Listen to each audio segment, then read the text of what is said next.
আসসালামু আলাইকুম। মাশাআল্লাহ এগ্রো 720 আপনাদের সবাইকে স্বাগতম।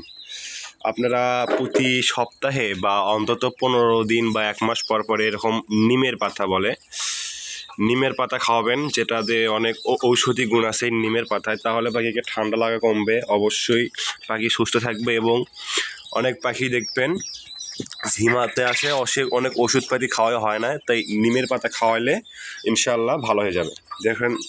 দেখতে পাচ্ছেন আমার পাখি, 2 প্রকার পাখি আছে, উপরে এবং নিচে। নিচেরটা ডিম রানিং, যেরকম দেখতে পাচ্ছেন। আমি ডিম একটা কেবলে তুললাম, গত রাতে পেরেছে প্রায় 30টার মতো, 31টা মেয়ে পাখি আছে।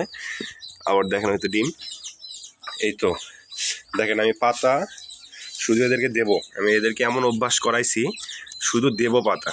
দেখেন শুধু দেবো, এদের খেতে সময় লাগবে না, প্রচুর হারে খায় আর প্রচুর, যাকে বলার বাইরে, চোখের নিমিষে শেষ করে ফেল দেয়। আমি যদি দিয়ে এখান থেকে যদি 5 মিনিট পর যদি এসে দেখি আপনার দেখাই, তাহলে দেখবেন আমার একটা পাতাও আর নেই অবশিষ্ট। মানে এদেরকে এমন অভ্যাস করাইছি আমি, মানে প্রতি সপ্তাহ বা প্রতি মাসে একবার করে নিমের পাতা, বা প্রতি সপ্তাহে 1 দিন 2 দিন করে সানচে যাকে বলে, বা কলমি শাক যাকে বলে, সেগুলো আমি খাওয়াই। এতে পাখি অনেক সুস্থ সবল থাকে। ফিটের পাশাপাশি এগুলো খাওয়ালে কি আপনার হলো আমিষ জাতীয় মানে ফিট খেতে খেতে পাখিগুলো দেখবেন অনেক বোর হয়ে, তারা বোর ফিল করে।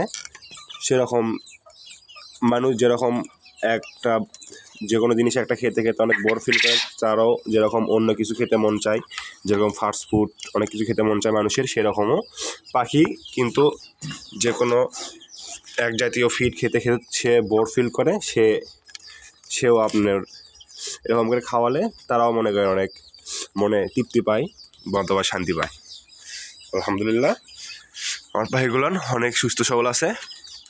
তো আপনারা সবাই মাশাআল্লাহ এগ্রো 71 চ্যানেলটি সাবস্ক্রাইব করবেন, লাইক করবেন, কমেন্ট করবেন এবং পাশেই থাকবেন। আসসালামু আলাইকুম।